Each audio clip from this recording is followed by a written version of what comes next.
நண்பர்கள் அனைவருக்கும் அன்பார்ந்த வணக்கங்க. இன்றைய பதிவில் ஜெர்சியில் 2 சினை மாடுகள் விற்பனைக்கு வந்திருக்குதுங்க.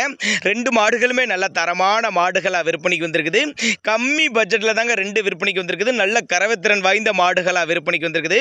ஒன்று 3ஆம் ஈத்து மாடுங்க, ஒன்று வந்து பல் போடாத கிடாரி அப்படின்னு தான் சொல்லியிருக்காங்க. 2க்குமே டிரான்ஸ்போர்ட் வசதி உண்டு. 2மே எந்த ஊர்லேருந்து விற்பனைக்கு வந்திருக்குது, கறவைத்திறன் எவ்வளோ, விலை எல்லாமே ஒவ்வொன்றா பார்க்கலாம் வாங்க. அதுக்கு முன்னாடி நம்ம சேனலை சப்ஸ்கிரைப் பண்ணிட்டு இந்த வீடியோவை ஸ்கிப் பண்ணாமல் கடைசி வரலுமே பாருங்கள். அப்போ தான் 2 மாடுகளோட தகவல் அனைத்துமே நீங்கள் முழுமையாக தெரிஞ்சுக்க முடியும். 2 மாடுகளுமே நல்ல தரமான மாடுகளாக விற்பனைக்கு வந்திருக்குது. பல் போடாத கிடாரிங்க, 10 வருடத்துக்கு மாடாகும், கண்டினியூஸாக மெயின்டைன் பண்ணலாம் அப்படின்னாங்க நம்மளோட விற்பனையில் தெரிஞ்சிருக்கா. அப்படி நல்லா முகலட்சணமான கிடாரியாக விற்பனைக்கு வந்திருக்குது.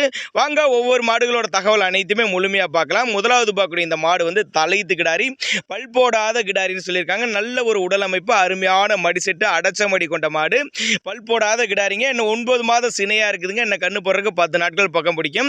தலைச்சனைக்கே 10 to 12 லிட்டர் வரையும் தாராளமாக கறவை எதிர்பார்க்கலாம். 47,500 விலை சொல்லியிருக்காங்க. விலை ஃபிக்ஸட் பிரைஸ் கிடையாதுங்க, விலை அனுசரிப்பு சொல்லியிருக்காங்க. நம்ம இரண்டாவது பார்க்கக்கூடிய இந்த மொட்டை வந்து 3ஆம் ஈத்து மாடு, பல் வந்து அரைக்கடை, 9 மாதம் சினையாக இருக்கக்கூடிய மாடு. இன்னும் கண்ணு போறதுக்கு 10 to 15 நாட்கள் பக்கம் பிடிக்கும். கறவை திறனை பொறுத்தவரையிலும் ஒரு 12-13 லிட்டர் வரையும் தாராளமாக கறவை எதிர்பார்க்கலாம். எல்லா கிளைமேட்டு கொண்டு போன அடாப்ட் பண்ணிக்கும். சேலம் மாவட்டம் கூட்டாத்துப்பட்டி என்ற பகுதியில் விற்பனைக்கு வந்திருக்குது. 2 சுழிங்க, நெத்தியில் 2 சுழிங்கிறாங்க. 49,500 விலை சொல்லியிருக்காங்க. ஃபிக்ஸட் பிரைஸ் கிடையாதுங்க, விலை அனுசரிப்புன்னு தான் சொல்லியிருக்காங்க. தேவைப்பட்ட நபர்கள் கான்டாக்ட் பண்ணுங்கள்.